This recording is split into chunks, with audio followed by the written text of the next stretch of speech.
Hello everybody and welcome back to another spanking let's play on my channel. Never let me do that again, please don't. Hey dude, got your salad pizza? That's stuff, thanks. Okay, the next thing I need is kind of a hot pepper. It's called murder pepper. Because it's really spicy. Because it literally has a knife and kills people who ask dumb questions. They grow in the area outside of town. You should be able to find one if you just wander around a while. Okay. I feel like I might have to mention about this shit to the bartender. Hey Lloyd. Okay, fine. Well, I guess not. I guess not then. Oh, the hot dog stand! Hey there. Howdy, dog. Well, if he's my savior, good old Hawk. Howdy yourself. The sign outside. Yeah, I had to change the name. I tried to file a trademark and it turns out there's already something called a hot dog. What is it? Trust me, you don't want to know. I wish I didn't know. Anyway, a single letter removed and I'm in business. Sure, what are these things? Oh! That's good. I'll definitely remember your shit. Not right now. Thanks, dog. Wait, what's that thing? What in the world did I just do? Yeah, that does look dangerous. The monolith is dark. Looks like there was a huge cave in. Strange stone arrow. This is a triangular object made out of a strange stone-like material, shot through with channels of smooth black glass. Hey! Cactus Bill! Yay! Cactus Bill! I didn't expect to see you around these parts. Well, I gotta admit, I got a little envious when I saw you leave Boring Springs, and I figured I'd hitch a ride out west to see what I could see. And just look at this place. So much hustle, so much bustle. There sure is a lot of both of those. Hey, nice pot. Thank you kindly. So what's new? Well, to be honest, what's new is a profound sense of longing and loneliness. Aww. Sorry, Bill. Well, it is what it is. I was hoping I'd run across similarly lonely cactus lady somewhere out here, or failing that, a normal human lady looking to marry a cactus. No luck? Not yet. Of course, getting around is a big challenge. But us cactuses live a long time. I'm sure I'll meet somebody. Someday. Me too, Cactus Bill. Me too. I'll keep an eye out. Heck, sure would appreciate it. Oh, that's nice. I love Cactus Bill. My favorite character from the game, I think. I still need safe cracking. God damn it! Where can I get safe cracking? Is that what I think it is? A spittoon. At least it looks like a spittoon, but it's next to a bed. It might actually be a bedpan. Investigate. What, really? I mean, if it's just a spittoon, that's bad enough, but it might be a bedpan, that's way worse. Investigate. I feel like maybe you aren't getting what I'm saying. Actually, I don't know what a bedpan is. We're talking about an object that somebody probably uses when they wake up in the middle of the night and can't be bothered to walk to the outhouse. Oh. And the best you can hope for is maybe they only use it to spit nighttime tobacco juice into, in which case it's only full of rancid congealing tobacco spit. I am investigating it! Are you even listening to me? Or are you just sort of skimming past the text? Bedpan. Look, I'm pretty sure there's treasure in there, and you aren't stopping me. Bedpan! Shut up! I'm investigating! Okay, fine, have it your way. Your own filthy, disgusting way. It turns out to probably be not be a bedpan, but it is definitely a spittoon, and it is definitely filled with rotting brown spit. Fish around in it. What is wrong with me? You, bite me! Oh, good God. Okay, you plunge your hand in up the wrist. Oh God, oh good God. Okay, you plunge your hand in up to the wrist. It makes a gulp noise and breaks the thin skin of congealing toxins that was previously keeping the dire smell in relative check. Now you are choking in a miasma of oily, bitter chore stink. You know the feeling when you get when you're about to puke. How you get the taste well, that taste way back in the rear corners of your mouth. The metallic tang by the root of your tongue, like you're sucking on a corroded old penny. Just tell me what I found already. You found a filthy slime-covered old brooch. You are happy? I bet you're going to put it on without even washing it first. Maybe I will. So there! There we go. A revolting brooch. It gives me... What does it give me? Muscle, mysticality, and moxie. That's actually good because I need those things. I'm such a disgusting bastard. That would be nice. Well, this is a little weird. You didn't expect to find a circus all the way out here. There's basically nobody around for miles. There's a rodeo clown manning the ticket booth. Well, there hadn't actually been a rodeo since the cows came home, so I guess he's just a clown. Ugh, clowns. I know, right, dude? I hate clowns. Yeah, I hear ya. Them fellas put me right off my feet. They're so creepy. When I was little, my uncle would give me nightmares with old stories about them. Oh, sure, you mean like the old tales about demon cows and demon clowns fighting down in hell? Yeah, and how rodeo clowns dress up like that because of the first rodeos were reenactments of those battles, and it became a traditional thing. Hey, I remember them stories from when I was a youngin' myself. I ain't though about that in decades. Don't be fouling your britches though. These clowns is just fellas in makeup. Yeah, I know. Still creeps me out though.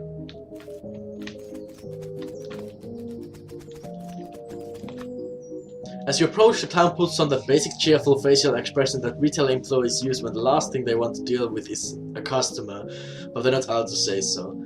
I know exactly what you mean. If you haven't been working in retail or in any customer service, then go there. You have to be there for one time because it fucking sucks. Okay, it can be amazing, but it's something you should experience. Because after that, you will never treat customer services poorly. Welcome to Barnaby Bob's Perfect Normal Traveling Circus Sideshow, sir. How can I help you? I'd like to see the circus. I'd like to run away with the circus.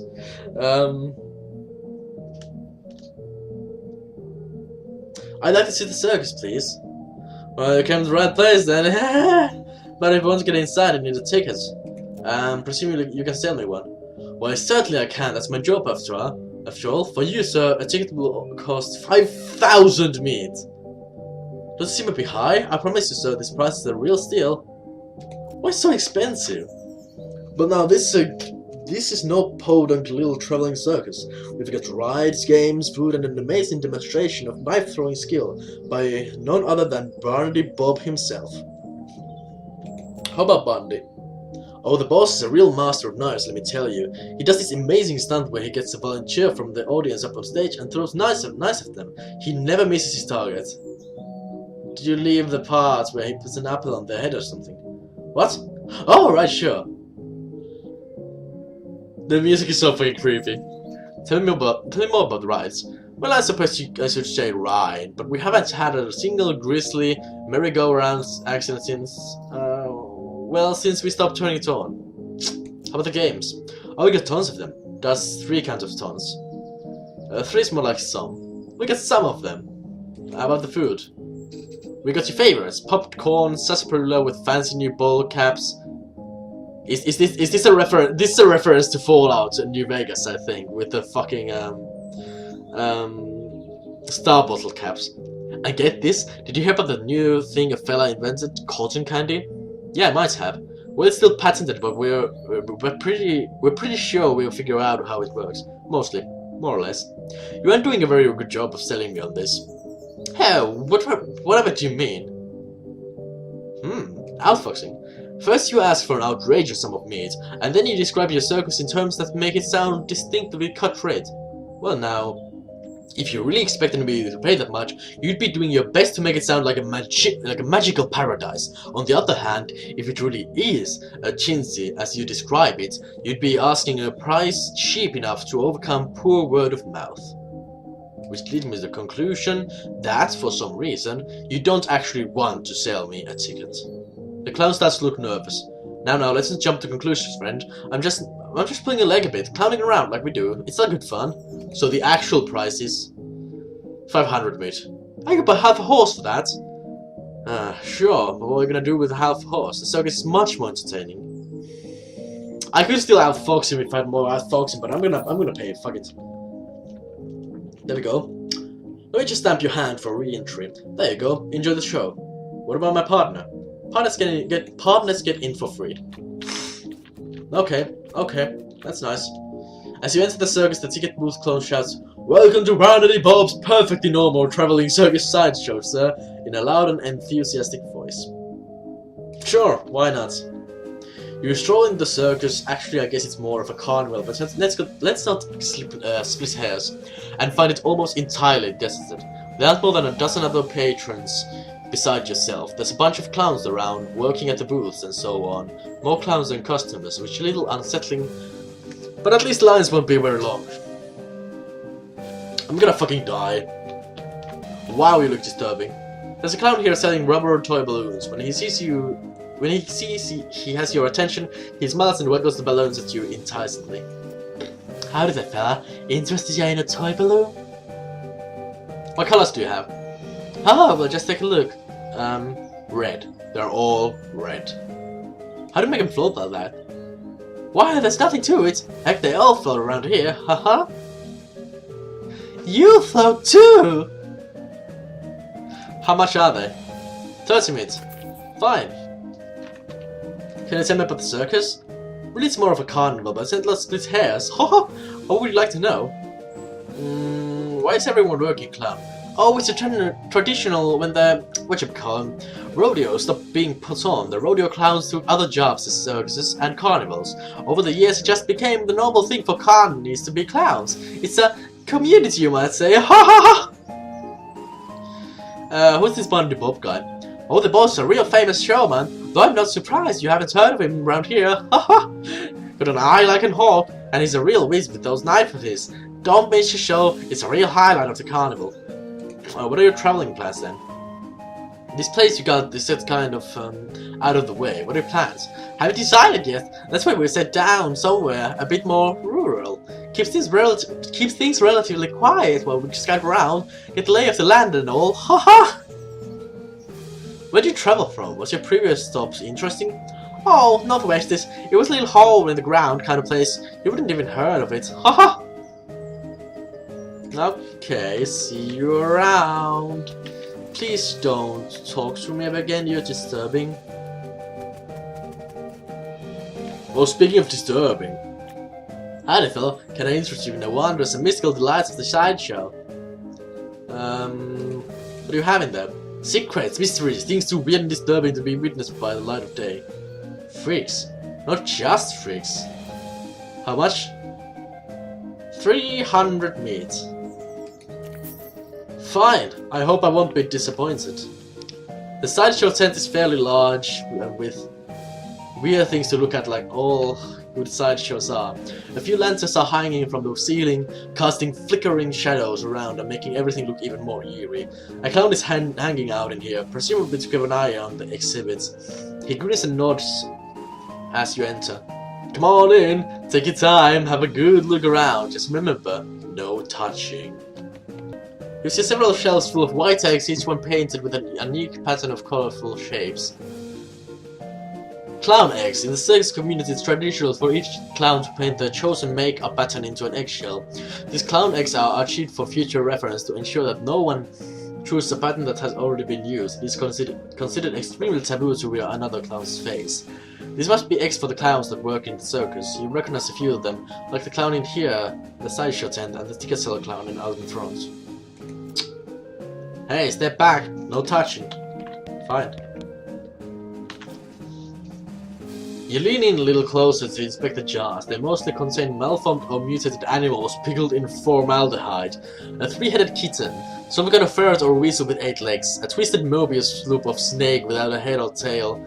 Weird crazy stuff. One shelf seems devoted to huge gross pale grubs like fat featureless white worms. The size of a sweet potato.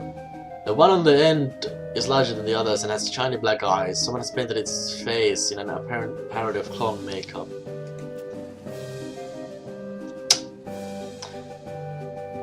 The pasty white face has been painted with little blue triangles over and under the eyes. The creature has a long thin slash of a mouth as well.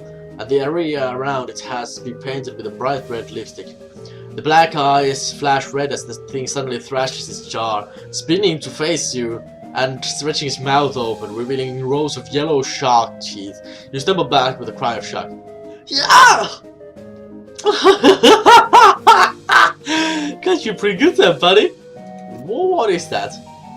You're not a real critter. It's made of rubber and clay and doll parts and such, with an electromagnet under the shelf to make it move. He takes a little push button gizmo out of the pocket to show you. Should have seen your face. You jumped. You about jumped right out of your boots. Sure. This guy is startling. His startling style even for a circus freak show. Yeah. Hello there, I'm Hawk. How's it going? Can you talk? Guess not. Do you blink? Or wink, I guess? So this circus gig, how do you like it? His hands slowly curl into fist and the knuckles turn wide with tension. You move a little to the side and lean over the true rope to get a close look at the guy. He basically is just what seems to be first glance, a guy with a giant eyeball for a head. First he has an odd lump at the, well, you would call the base of his skull if you had one, a sort of crumbled, fleshy mass size of fist. With a squint and some imagination, it looks like the crushed and shriveled vesicle remains of a human head. The second thing you notice is that his ankles are locked to the legs of the stools and the legs of the stool are bolted to the floor.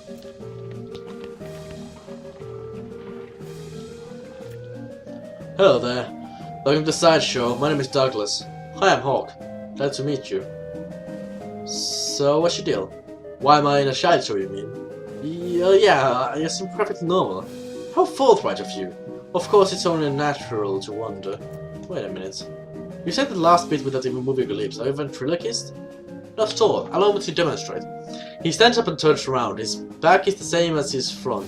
That is, his suit has been trailered with two front sides, and he has another face in the back of his head which a hair cut and parted appropriately. Ta-da! As he sits back down, his knees and other joints crack and pop loudly as they reverse themselves. Douglas winces still lightly, though certainly not as much as you'd expect. What in the... Surprising, yes? A bit, yeah. How is that even possible?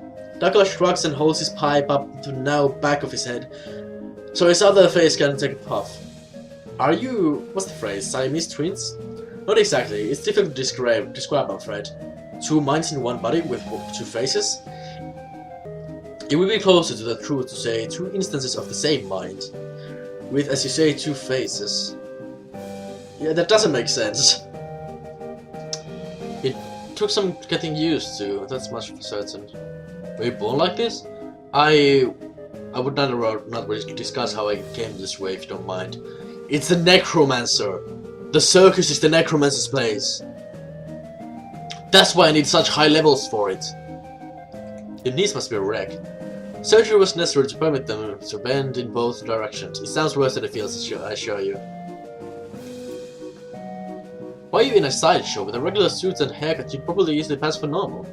I have a contract. Out of the corner of your eye, you spot the clown making a gesture, but you didn't catch what it was. Douglas clears his throat. Plus, well, it's quite alive, you know. Free room and board, travel the world, and you meet such interesting people. Poor guy. Hello. Hello there. Enjoy the carnival? Well, it's interesting. She smiles slightly. Yeah, I'm sure it is. Can I ask you a question? Why are you in a box?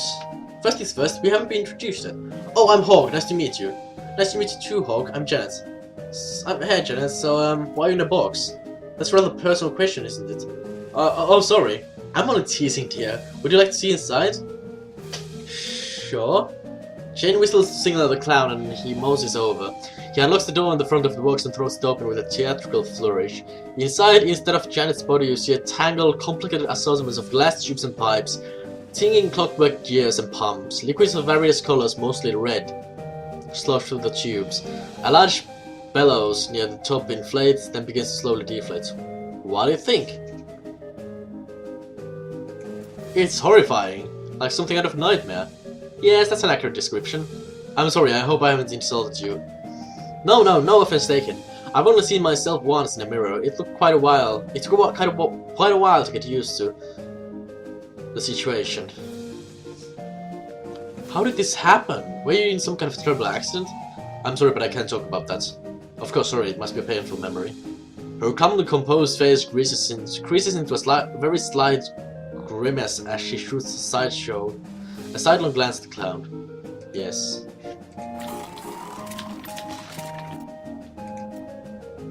How are you feeling? You watched it. If you're referring to my condition, don't worry, I've grown accustomed to it more or less. You watch the various liquids slosh around the tanks and pipes for a minute. Weird, of course, but it is indeed educational. Anatomical learning. Oh! There we go, that's actually very good. That's disturbing.